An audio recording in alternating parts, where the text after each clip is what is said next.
కృపగల దేవుడు మన ప్రభు యేసు పరిశుద్ధ నామములో కూడి వచ్చిన మీ అందరికీ నా హృదయపూర్వకమైన వందనాలు తెలియజేస్తున్నాను. పరిశుద్ధ గ్రంథము నుండి అపోస్తల కార్యాలు 9వ అధ్యాయము 31వ వచనాన్ని చదువుకుందాం. అపోస్తల కార్యాలు 9వ అధ్యాయము. కావున యూదయ గలిలయ సమరయ దేశములనంతటా సంఘము క్షేమాభివృద్ధి నొందుచు సమాధానము కలిగి ఉండెను. మరియు ప్రభువునందు భయమును పరిశుద్ధాత్మ ఆదరణయు కలిగి నడుచుకొనుచు విస్తరించుచు ఉండెను. హల్లెలూయా. చిన్న ప్రార్థన చేసుకున్నాం. ప్రభువాని వందనాలు. ఈ చదవబడిన లేఖన భాగం నీ బిడ్డలకు వివరించే జ్ఞానము నాకు లేదు నాయన. నీ ఆత్మశక్తితో నింపండి. నీ సిలువ చాటు నన్ను మరుగుపరుచుకోనండి. నీ మాటలు మాకు వినిపించి వాటిని మా హృదయాల్లో భద్రపరుచుకొని నీ లేఖనానుసారంగా జీవించే కృప మాకు అనుగ్రహించి మహిమ పొందమని మా ప్రభు అయిన యేసయ్య పరిశుద్ధ నామములో అడిగి వేడుకొనుచు ప్రార్థిస్తున్నాను మా పరమ తండ్రి, ఆమేన్. ప్రియమైన దేవుని బిడ్డలారా, చదవబడిన వాక్య భాగంలో క్షేమాన్ని గురించి, అభివృద్ధిని గురించి అపోస్తలుడైన పౌలు గారు మాట్లాడుతూ ఉన్నారు. కావున యూదయ గలిలయ సమరయ దేశములంతటా సంఘము క్షేమాభివృద్ధి నొందుచు సమాధానము కలిగి ఉండెను. మరియు ప్రభువునందు భయమును పరిశుద్ధాత్మందరి ఆదరణను కలిగి నడుచుకొనుచు విస్తరించుచు ఉండెను. క్షేమము అభివృద్ధి కావాలని ప్రతి కుటుంబము, ప్రతి దేశము, ప్రతి గ్రామము, ప్రతి పట్టణము అందరూ అనుకుంటుంటారు. ఈ రోజున చూడండి, ఇప్పటి వరకు బిడ్డలు మన మధ్య ఉండి చక్కగా చదువుకొని అభివృద్ధి పొంది ప్రమోట్ చేయబడి పై తరగతుల్లో చదువుకోవటానికి వెళ్తున్నారు. వారందరూ క్షేమంగా ఉండాలి, వారందరూ అభివృద్ధి పొందాలి. అలాగనే మనము, మన కుటుంబాలు, మన సంఘం అభివృద్ధి చెందాలి, క్షేమం ఉండాలి, అభివృద్ధి పొందాలి. ఇక్కడ చెప్పబడుతున్న మాట ఏమిటంటే సంఘము క్షేమాభివృద్ధి పొందుతూ ఉంది. ఎలాగున సమాధానం కలిగి ఉందట, ప్రభువునందు భయము కలిగి ఉందట, పరిశుద్ధాత్మందరి ఆదరణ కలిగి ఉందట. వారు అలాగ నడుచుకుంటూ విస్తరిస్తూ ఉన్నారట. హల్లెలూయా. ప్రియమైన దేవుని బిడ్డలారా, విస్తరిస్తూ క్షేమాభివృద్ధి పొందుతూ ఉన్నది సంఘం. దాని గురించి దైవజనుడు మాట్లాడుతూ చెప్తున్నాడు. యూదయ గలిలయ సమరయ దేశములంతటా సంఘము క్షేమాభివృద్ధి పొందుతా ఉందట. క్షేమము కావాలి, అభివృద్ధి కావాలి. క్షేమము కావాలి, అభివృద్ధి కావాలి.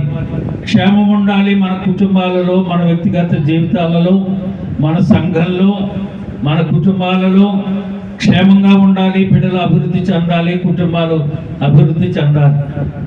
అయితే క్షేమము అభివృద్ధి మనకి ఎలాగూ దొరుకుతుంది? పరిశుద్ధ గ్రంథంలో దేవుడు ఏ రీతిగా మీరు క్షేమంగా ఉంటారు, ఏ రీతిగా మీరు, మీ బిడ్డలు, మీ కుటుంబాలు, మీ సంఘం అభివృద్ధి చెందుతుందో స్పష్టంగా, సూటిగా, తేటగా పరిశుద్ధ గ్రంథం తెలియజేస్తా ఉంది. చూడండి, అపోస్తల కార్యాలు 20వ అధ్యాయం 32వ వచనంలో, ఇప్పుడు దేవుని ఆయన కృపా వాక్యమునకును మిమ్మల్ని అప్పగించుచున్నాను. ఆయన మీకు క్షేమాభివృద్ధి కలుగు చేయుటకును పరిశుద్ధపరచబడిన వారందరిలో స్వాస్యం అనుగ్రహించుటకును శక్తిమంతుడు. హల్లెలూయా. క్షేమము అభివృద్ధి దేవుడే ఇవ్వగలడు. క్షేమము అభివృద్ధి దేవునిలోనే ఉంది. ఆయనే మీకు అనుగ్రహించగలడు. ఆయనే శక్తిమంతుడు అని దైవజనుడు సెలవిస్తా ఉన్నాడు. ఇది దేవుని ఆయన కృపా వాక్యమునకు మిమ్మల్ని నేను అప్పగిస్తా ఉన్నా. ఆయనే మీకు క్షేమాభివృద్ధి కలుగు చేయుటకును పరిశుద్ధపరచబడిన వారందరిలో, ఎవరిలో? పరిశుద్ధపరచబడి వారందరిలో స్వాస్థ్యం అనుగ్రహించుటకు ఆయన శక్తిమంతుడు అని దేవుని వాక్యము సెలవిస్తూ ఉంది. ఎవరు క్షేమాభివృద్ధి పొందుతారు? పరిశుద్ధపరచబడిన వారు, యేసు రక్తములో కడగబడిన వారు, శిలువ రక్తము చేత పరిశుద్ధపరచబడి ఆయన రక్తములో ఆయన శరీరములో పాలు పొందుచు ఆయనలో కొనసాగేవారు, భక్తి జీవితంలో ఉన్నవారు వారే క్షేమాభివృద్ధి పొందుతారని అపోస్తలుడు సెలవిస్తా ఉన్న వాక్యం ద్వారా. ద్వితీయోపదేశకాండము 4వ అధ్యాయము 40వ వచనములో మరియు నీకును, చూడండి అందరూ చదవండి, అది ద్వితీయోపదేశకాండము 4వ అధ్యాయం 40వ వచనం, మరియు నీకును నీ సంతానమునకును వారికి సక్షేమము కలుగుటకై నీ దేవుడైన యెహోవా సర్వకాలము నీకిచ్చుచున్న దేశములో నీవు దీర్ఘాయుష్మంతుడగునట్లు నేను నీకు ఆజ్ఞాపించు ఆయన ఆజ్ఞలను కట్టడలను అనుసరించి గైకొనాలి. ఏముండాలి? పరిశుద్ధత కలిగి ఉండాలి. ఆయన ఆజ్ఞలను కట్టడలను అనుసరించి నడిచేవారై ఉంటే క్షేమాభివృద్ధి పొందుతారు. అందరూ క్షేమాభివృద్ధి అందరూ ఏమంటే ఇల్లు కట్టుకున్నవాడు, చక్కని ఉద్యోగం వచ్చినవాడు, లేకపోతే సమృద్ధి కలిగిన వాడు, బ్యాంక్ బ్యాలెన్స్ ఉన్నవాడు, అందచందాలు కలిగిన వాడు, లేకపోతే అన్నీ మాకు అంగులు ఉన్నాయిలే అనుకునేవాడు క్షేమాభివృద్ధి నడిచినట్లు కాదు. దేవుని వాక్యం అంటా ఉంది కదా, నీకును నీ తర్వాత నీ సంతానానికి క్షేమాభివృద్ధి కలగాలి అని అంటే ఆయన కట్టడలను ఆజ్ఞలను గైకొనాలట. ముందు నువ్వు నేర్చుకోవాలి, అవి నీ బిడ్డలకు నేర్పాలి. వారు ఎక్కడున్నా ఏ చోట ఉన్నా వారు వాటిని అనుసరించి నడిస్తే దేవుడు వారికి క్షేమాన్ని కలుగు చేస్తాడని దేవుని వాక్యము సెలవిస్తూ ఉంది. మొదటిగా ఏం చెప్పాడు? పరిశుద్ధపరచబడిన వారు క్షేమాభివృద్ధి పొందుతారు. ఆయన ఆజ్ఞలను అనుసరించి నడిచేవారు, ఆయన కట్టడలను అనుసరించి నడిచేవారు క్షేమాభివృద్ధి పొందుతారు. ద్వితీయోపదేశకాండము 5వ అధ్యాయం 29వ వచనం, వారికి వారి సంతానమునకు నిత్యము క్షేమం కలుగునట్లు వారు నా యందు భయభక్తులు కలిగి ఉండి నా ఆజ్ఞలన్నిటిని అనుసరించి మనసు వారికి ఉంటే వారికి మేలు. హల్లెలూయా. నువ్వు ధనం ఇచ్చి పంపిస్తానో, నువ్వేదో డబ్బు ఇచ్చి పంపిస్తానో, మంచి బట్టలు ఇస్తానో, మంచి సమృద్ధిగా ఇస్తానో, ఏటీఎం కార్డు ఇచ్చి నువ్వు ఎక్కడ కావాలంటే గీక్కోరా అని అంటే కుదరదు. అక్కడ అది క్షేమం కాదు. ఆ దేవుని వాక్యం అంటా ఉంది కదా, ఏమంటా ఉంది? ఆయన యందు భయభక్తులు కలిగి ఆయన ఆజ్ఞలన్నిటిని అనుసరించే మనసు ఆడికి ఉండాలట. అనుసరించే మనసు వారికి ఉండాలి, అనుసరించే మనసు మనకు ఉండాలి. అప్పుడు దేవుడు ఏమంటున్నాడు? నీకు క్షేమాన్ని కలుగు చేస్తాను. హల్లెలూయా. ప్రియమైన దేవుని బిడ్డలారా, ఈ ఉదయకాల సమయం దేవుని వాక్యాన్ని వింటున్న నీకు నీ కుటుంబానికి నీ బిడ్డలకు క్షేమం కావాలి అని అంటే పరిశుద్ధత కలిగి ఉండాలి. క్షేమం కావాలి అని అంటే ఆయన కట్టడలను ఆయన ఆజ్ఞలను అనుసరించి నడవాలి. అంతేకాదు ఆయన యందు భయభక్తులు కలిగిన వ్యక్తులు క్షేమంగా ఉంటారని దేవుని వాక్యం సెలవిస్తూ ఉంది. మొదటి సమూయేలు గ్రంథం 12వ అధ్యాయము 14వ వచనాన్ని మనం చూస్తే, మీరు యెహోవా యందు భయభక్తులు కలిగి ఆయన మాట విని ఆయనను సేవించి ఆయన ఆజ్ఞలను భంగము చేయక మీరును మిమ్మును ఏలు రాజును మీ దేవుడైన యెహోవాను అనుసరించి నడిచిన యెడల ఏమవుతుందట? మీరును మీ రాజును అంటే కుటుంబానికి రాజు ఎవరో? యజమానుడు. మీరును మీ రాజును ఏమంటుంది వాక్యము?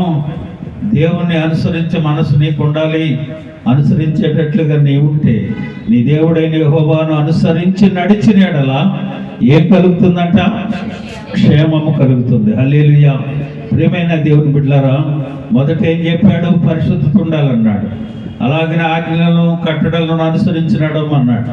అలాగనే ఆయన యందు భయభక్తులు కలిగి ఉండాలన్నాడు. అంతేకాదు కుటుంబంలో యజమానుడు, మనల్ని పరిపాలించేవాడు, మన కుటుంబానికి యజమానుడు ఎవరు అని అంటే మన కుటుంబాన్ని నడిపించే నాయకుడు కుటుంబ యజమానుడు. ఎలాగుండాలట? అనుసరించే మనసు. అనుసరించేటట్లుగా ఉంటే కుటుంబానికి కానీ, రాజ్యానికి కానీ, సంఘానికి కానీ, లేదా పట్టణానికి కానీ, దేశానికి కానీ క్షేమము కలుగుతుందని దేవుని వాక్యము సెలవిస్తా ఉంది. 37వ కీర్తన 11వ వచనం, దీనులు భూమిని స్వతంత్రించుకొందురు. ఏమనుంది వాక్యం అక్కడ? దీనులు ఎవరట? దీనులు భూమిని స్వతంత్రించుకొందురు, బహుక్షేమము కలిగి సుఖించెదరు. హల్లెలూయా చెప్పండి అందరూ. హల్లెలూయా. ఎవరట? దీనత్వం కలిగిన వ్యక్తులు, దీనులు దేవుణ్ణి ఇచ్చే క్షమాన్ని వారు అనుభవిస్తారట. దీనత్వం కలిగి ఉండాలి, నిన్ను నువ్వు తగ్గించుకోవాలి, ఎదుటి వారి ఎడల ప్రేమ కలిగి ఉండాలి. దీనులు ఏమంటున్న వాక్యము? భూమిని స్వతంత్రించుకొందరు, బహుక్షేమము, కూతి కత్తి కాదు, ఎంతట బహుక్షేమము కలిగి సుఖిస్తారట, సుఖించెదరు. ఇవన్నీ మనం చెప్పుకుంటున్నాం. మనం మన కుటుంబంలో మన బిడ్డలకి, మన సంఘానికి నేర్పుకొని క్షేమంగా ఎలా ఉండాలి అనే విషయాన్ని బిడ్డలకు తెలియజేస్తే వారు క్షేమంగా ఉంటారు. చూడండి, ఇంకొక వాక్యం చేసి అభివృద్ధి ఎలాగనో క్షేమాన్ని గురించి తెలుసుకున్నాం. అభివృద్ధి కావాలంటే ఏం చేయాలి? కొన్ని మాటలు తీసుకుందాం. జకర్యా గ్రంథము 9వ అధ్యాయము 17వ వచనం, వారు ఎంతో క్షేమముగా ఉన్నారు, ఎంతో సొగసుగా ఉన్నారు, ధాన్యము చేత యవ్వనులను, కొత్త ద్రాక్షారసము చేత యవ్వన స్త్రీలను వృద్ధి పొందుచూ ఉన్నారు. హల్లెలూయా. ప్రియమైన దేవుని బిడ్డలారా, ఎలా ఉన్నారట? వారు ఎంతో క్షేమంగా ఉన్నారట. ఎంతో క్షేమం, కూతి కాతి క్షేమం కాదు, ఎంతో క్షేమం. ప్రియమైన దేవుని బిడ్డలారా, ఈ ఉదయకాల సమయం ఎంతో క్షేమంగా నీవు, నీ కుటుంబం, నీ బిడ్డలు ఉండాలి అని అంటే దేవుని భయం ఉండాలి, పరిశుద్ధత కలిగి ఉండాలి, ఆయన ఆజ్ఞలను కట్టడలను అనుసరించేటట్లు ఉండాలి. అంతేకాదు ఆయన మాటలను, ఆయన చెప్పే ఆజ్ఞలను అనుసరించినందుసే మనసు మనకు ఉండాలి. అంతేకాదు దీనత్వం కలిగి ఉండాలి. అంతేకాదు ఆయన ఆజ్ఞలను ఆలకించే వారిగా మనం ఉండాలి. అప్పుడు ఏమంటుంది వాక్యం? యెషయా గ్రంథం 48వ అధ్యాయం 18వ వచనంలో, నీవు నా ఆజ్ఞలను ఆలకింపవలనని నేనెంతో కోరుచున్నాను, ఆలకించిన ఎడల నీ క్షేమము నది వలెను, నీ నీతి సముద్ర తరంగము వలెను ఉండును. హల్లెలూయా. ప్రియమైన దేవుని బిడ్డలారా, నీ క్షేమము ఎలా ఉంటుందట? నది వలెను, నీ నీతి సముద్ర తరంగము వలెను ఉంటుందని దేవుని వాక్యం సెలవిస్తూ ఉంది. కనుక ప్రియమైన దేవుని బిడ్డలారా, క్షేమంగా ఉండాలి అంటే కుటుంబ యజమానుడు లేదా కుటుంబం నడిపే కుటుంబంలో ఉన్న తల్లిదండ్రులు లేదా కుటుంబాన్ని నడిపించే నాయకులు చాలా జాగ్రత్తగా ఉండాలి. మీకు ఒక చిన్న ఉపమానం చెప్తాను నేను. ఉపమానం కాదు, జరిగిన విషయమే. ఒక పాస్టర్ గారు, ఒక కుర్రోడు మందిరానికి రాక వ్యసనాలకి బానిసై తిరుగుతున్నాడట. తిరుగుతూ ఉంటే ఆ కుర్రోడిని చూసి పాస్టర్ గారు అన్నారు, ఏరా మీ తమ్ముడు బాగానే ప్రార్థన కాటికి వస్తున్నాడు కదా, మరి నువ్వెందుకు రావట్లేదు? నువ్వెందుకు ఇంత దురలవాట్ల పాలైపోయావు, చెడు మార్గంలో నడుస్తున్నావు అని అన్నాడు. అనగానే ఆ కుర్రాడు అన్నట్ట, దీనికి కారణం మా నాన్నే అన్నాడు. ఎవరన్నాడు? తండ్రి అన్నాడు. ఇదేంట్రా మీ నాన్న ఏం చేశాడురా అంటే, మా నాన్నండి రోజు తాగి రావటం, ఇంట్లో గొడవలు చేయటం, మమ్మల్ని కొట్టడం, ఈ పరిస్థితి అంతా రోజు పడలేక చాలా ఇబ్బంది పడిపోతున్నాం, చదువు లేదు, సంధ్య లేదు అని అనుకున్నాం. సరే లేకపోతే పనే పాటికి వెళ్ళి మా కష్టం తెచ్చినా ఇదే పరిస్థితి జరుగుతుంది. ఈ బాధలన్నీ తట్టుకోలేక మందు అలవాటు చేసుకున్నాను. ఈ చెడు అలవాట్లకు కారణం నా తండ్రి అన్నాడు. ఎవరన్నాడు? తండ్రేనండి. నేను ఇంటికి రాగానే ఇంటికి మందు చాలిపోతే వెళ్ళి మందు తీసుకురాని పంపించడం, ఆ మందుకి వెళ్ళినప్పుడు ఆ మందు షాప్ దగ్గర తీసుకోవటం, కొద్దిగా తాగి నీళ్ళు పెట్టడం, తీసుకొని చెట్టుకి ఇవ్వటం, ఈ పరిస్థితులలో అలవాటు చేసుకున్నా అన్నాడు. సరే రెండోవాడు దగ్గరికి వెళ్ళాడు. ఇద్దరు కొడుకులు కదా. మొదటి వాడిని అడిగితే ఎలా అన్నాడు, రెండో వాడు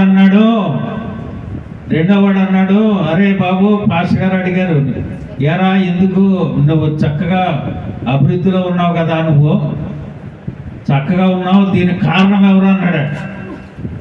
మా నాన్నే అన్నాడు. దేట్రా పాడైపోయినాడేమో మీ నాన్న అంటున్నాడు, బాగుపడిపోయినాడు మీ నాన్న అంటున్నాడు, ఎలాగ మీ నాన్న కారణమయ్యాడు నువ్వు అభివృద్ధి చెందటానికి అని అడిగాడు.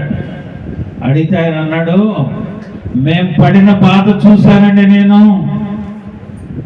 మమ్మల్ని మా నాన్న పెట్టిన కష్టం నేను గుర్తెరిగానండి, నేను నా భార్య బిడ్డలు అలాగ ఉండకూడదు అని ఒక తీర్మానం చేసుకున్నా, చెడు మార్గంలో నడవకూడదు అని ఒక తీర్మానం చేసుకున్నా.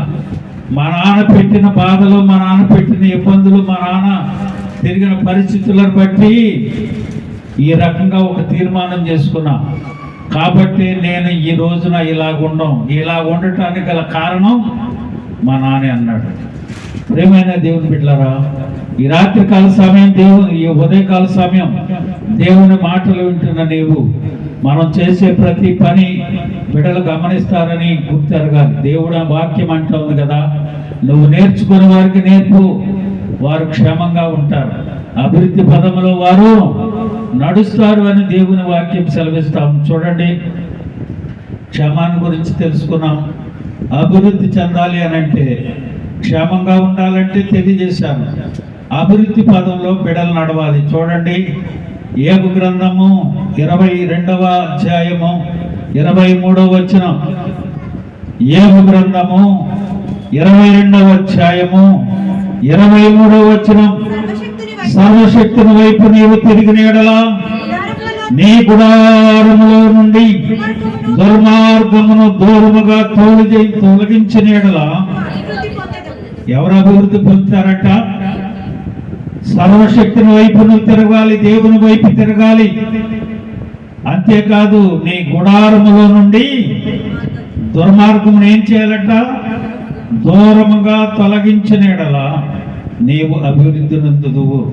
ప్రియమైన దేవుని బిడ్డలారా, చాలా జాగ్రత్తగా దేవుని వాక్యాన్ని వినాలి. మనము, మన బిడ్డలు, మన కుటుంబం ఎందుకు అభివృద్ధి చెందట్లేదు, దానికి గల కారణం ఏమిటి, క్షేమంగా ఉండాలి అంటే తెలియజేశారు. ఇప్పుడు అభివృద్ధి పదములో మనము, మన బిడ్డలు నడవాలి, అభివృద్ధి చెందాలి. బిడ్డలు ఇంకా ఉన్నతమైన విద్యలు అభ్యసించాలి, ఉన్నతమైన స్థితిలోనికి బిడ్డలు వెళ్ళాలి. మనం ఏం చేయాలి? సర్వశక్తిని వైపు, దేవుని వైపు మనం తిరగాలి. మన గుడారంలో దుర్మార్గం అనేది మన గుడారంలో ఉండకూడదు, దూరంగా ఉండాలి, తొలగించేసేయాలి. అప్పుడు ఏమంటుంది? అప్పుడు నీవు అభివృద్ధి పొందుతువు. గుర్తుపెట్టుకోండి, దేవుని వాక్యం మన కుటుంబాలు అభివృద్ధి చెందాలి అని అంటే మనము ఎలా ఉండాలి? దేవుని వైపు తిరగాలి. మన గుడారంలో నుండి దుర్మార్గాన్ని దూరపరచుకోవాలి, తొలగించుకోవాలి. అప్పుడు నీవు అభివృద్ధి పొందుదువు. బిడ్డలకి చెప్పాలి, అయ్యా నువ్వు దుర్మార్గం ఉండదు, పాపంలో ప్రవేశించొద్దు, దేవుని వైపు తిరుగు, దానికి దూరంగానే ఉండు. అప్పుడు నీవు అభివృద్ధి చెందుతావని నీ బిడ్డలకు నువ్వు నేర్పితే వాళ్ళు ఉన్నతమైన స్థానంలో ఉంటారు. హల్లెలూయా. రెండవ చూడండి, 115వ కీర్తన 13, 14 వచనాలు చూడండి. తీయాలి త్వరగా. 115వ కీర్తన 13, 14 వచనాలు. పిన్నలనేమి పెద్దలనేమి తన యందు భయభక్తులు గల వారిని ఆయన ఆశీర్వదించును. యెహోవా మిమ్మును మీ పిల్లలను వృద్ధి పొందించును. హల్లెలూయా. ఎవరైతే దేవుని యందు భయభక్తులు కలిగి ఉంటారో వారి పిల్లలే కానీ పెద్దలే కానీ వారిని ఆశీర్వదించి మిమ్మును మీ పిల్లలను వృద్ధిలోనికి తెస్తారు. అర్థమవుతుందా మీకు? బిడ్డలకి ఏం చేయాలో, బిడ్డలకి ఏం నేర్పాలో, వారిని ఏ రీతిగా అభివృద్ధి పదంలో మనం కొనసాగించాలో ఇవన్నీ బిడ్డలకి నేర్పాలి. అరే బాబు, నువ్వు క్షేమంగా ఉండాలంటే ఈ రకంగా ఉండాలి, నీవు అభివృద్ధి చెందాలంటే ఇలా ఉండాలి, దేవుని భయం కలిగి ఉండాలి. పిల్లలనేమి పెద్దలనేమి తన యందు భయభక్తులు గలవారిని ఆయన ఆశీర్వదిస్తాడు. అంతేకాదు యెహోవా మిమ్ములను మీ పిల్లలను వృద్ధిలోనికి తెస్తాడు. హల్లెలూయా. ఈ మాట చెప్పి ప్రార్థన చేసి పంపించాలండి. బిడ్డలు స్కూల్కి వెళ్ళేటప్పుడు కానీ ఏదన్నా దేనికి వెళ్ళేటప్పుడు కానీ ఈ వాక్యం చదివి దేవుని సన్నిధిలో మోకరించి ప్రార్థించి పంపితే బిడ్డలు క్షేమంగా వెళ్తారు, అభివృద్ధి పదంలో నడుస్తారు. హల్లెలూయా. హల్లెలూయా చెప్పండి. స్తోత్రము నాయన, స్తోత్రము తండ్రి. బిడ్డలను మన బిడ్డలను ఆ రీతిగా దేవుడు ఆశీర్వదిస్తాడు. ఈ వాక్యాలు కంఠస్థం చేసి బిడ్డలకు నేర్పించాలి. వారు అయ్యా నువ్వు క్షేమంగా ఉండాలిరా, నువ్వు వెళ్ళే చోట దుష్టుడు ఉండకుండా ఉండాలంటే, దేవుని హస్తములో నువ్వు దాచపడాలంటే, దేవుని భయము కలిగి నీవు ఆయన ఆజ్ఞలను కట్టడలను అనుసరించి నడిచి ఆయన వెంబడిస్తూ నువ్వు ఉంటే క్షేమంగా ఉంటావు. అభివృద్ధి పథంలో దేవుడు నిన్ను నడిపిస్తాడు. మూడవది చూడండి, నీతిమంతులు 11 సామెతల గ్రంథం 11వ అధ్యాయము 28వ వచనం. నీతిమంతులు చిగురాకు వలె వృద్ధి నొందుదురు. హల్లెలూయా. నీతిని అనుసరించి నడవాలి, అప్పుడు వారు వృద్ధి పొందుతారు. 4వదిగా చూడండి, ఫిలిప్పీ పత్రిక 1వ అధ్యాయం 26వ వచనం. మీరు విశ్వాసమందు అభివృద్ధి ఆనందము పొందు నిమిత్తం అని అంటాడు. విశ్వాసములో అభివృద్ధి కావాలి, నీతిలో అభివృద్ధి కావాలి, దేవుని భయములో వృద్ధి పొందాలి. అంతేకాదు 5వదిగా చూడండి, 2వ కొరింథీ పత్రిక 8వ అధ్యాయము 7వ వచనం. 2వ కొరింథీ పత్రిక 8వ అధ్యాయము 7వ వచనం. మీరు ప్రతి విషయములలో అనగా విశ్వాసమందును ఉపదేశమందును జ్ఞానమందును సమస్త జాగ్రత్త యందును మీకు మా ఎడలనున్న ప్రేమ యందును ఎలాగో అభివృద్ధి పొందుచున్నారు, అలాగనే మీరు ఈ కృప యందు కూడా అభివృద్ధి చూచుకొనుడి. హల్లెలూయా. కంఠస్థం చేయాల్సిన వాక్యమే.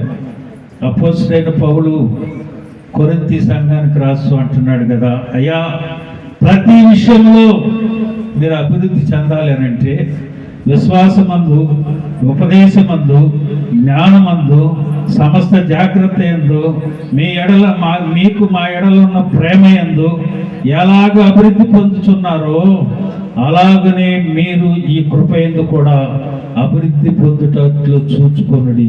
ప్రియమైన దేవుని బిడ్డలారా, ఏదో అభివృద్ధి చెందయ్యా, మా బిడ్డలు దీపించయ్యా, మా బిడ్డలకి క్షేమాన్ని దయచేయని ప్రార్థన చేస్తాం, బాగానే ఉంది.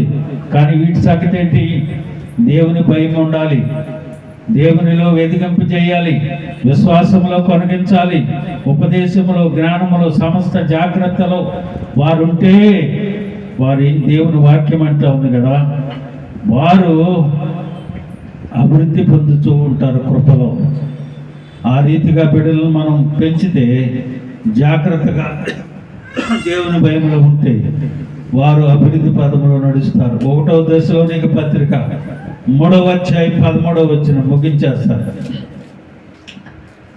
1వ దశలోనిక 3:13.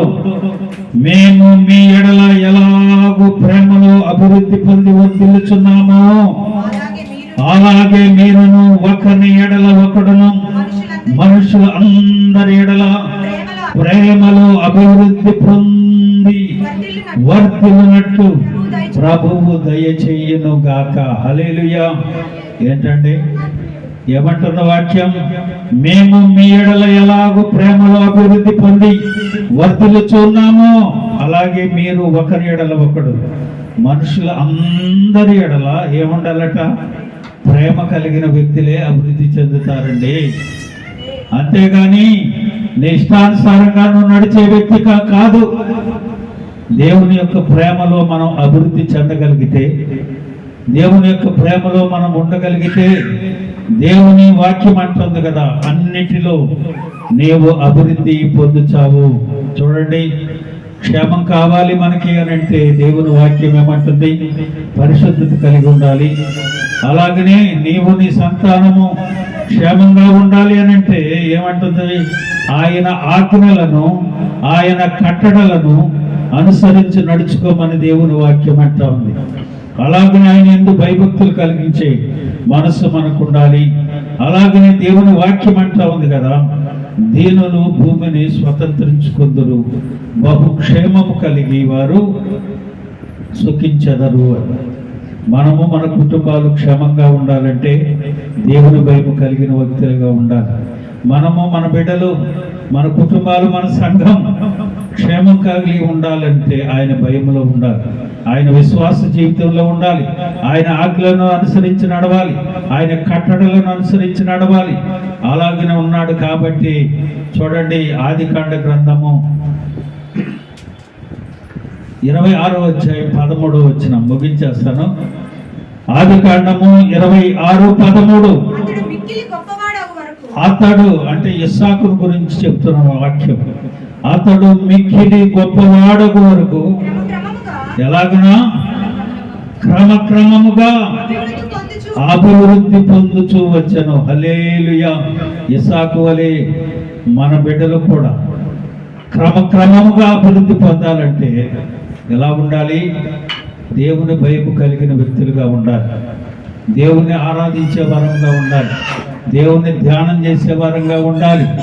అలాగే మనం ఉంటే ఆయన అంటుంది కదా వాక్యం, మిక్కిలి గొప్పవాడగు వరకు, మిక్కిలి గొప్పవాడగు వరకు అతడు క్రమముగా అభివృద్ధి పొందుచూ వచ్చాను. కనుక ప్రియమైన దేవుని బిడ్డలారా, ఆ రీతిగా మనము, మన బిడ్డలు నీ అభివృద్ధి అందరికీ తేటగా కనపడ నిమిత్తము వీటన్నిటినీ మనస్కరించుకును, వీటి అందే సాధకము చేసుకును. తిమోతికి రాస్తూ అపోస్తలుడైన పౌలు చెబుతాడు, అయ్యా అభివృద్ధి కావాలి అని అంటే నీ అభివృద్ధి అందరికీ తేటగా కనపడ నిమిత్తము వీటన్నిటిని మనస్కరించుకును, వీటి అందే సాధకము చేసుకో.